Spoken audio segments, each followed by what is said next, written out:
خبر شامل کرتے ہیں گجرات سے۔ ڈپٹی کمشنر ڈاکٹر خرم شہزاد نے کہا ہے کہ ریڈ 3 مہم کے لیے مقررہ اہداف کا روزانہ کی بنیاد پر جائزہ لیا جائے گا۔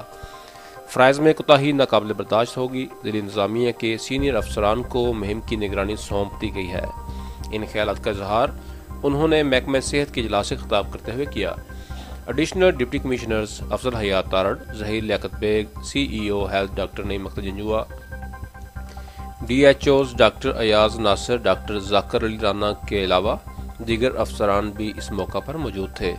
ڈپٹی کمشنر ڈاکٹر خرم شہزاد نے ہدایت کی کہ محکمہ صحت کی ریڈ 2 مہم میں معاونت کرنے والے پاپولیشن ویلفیئر اور ایجوکیشن ڈپارٹمنٹ کی ٹیمیں فوری طور پر دوبارہ محکمہ صحت کو رپورٹ کریں اور دوبارہ ویکسینیشن مہم کا حصہ بنیں۔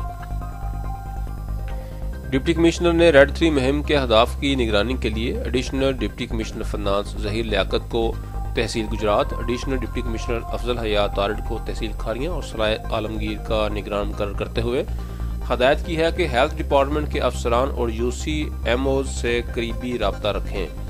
قبل ازیں بتایا گیا کہ گزشتہ 24 گھنٹوں کے دوران 19 افراد میں کرونا وائرس کی تصدیق ہوئی ہے۔ اب تک 63.14% شہریوں کو دونوں ویکسین کی دونوں ڈوز لگائی جا چکی ہیں، جبکہ عزیز بٹی شہید ہسپتال میں 10 مریض زیر علاج ہیں۔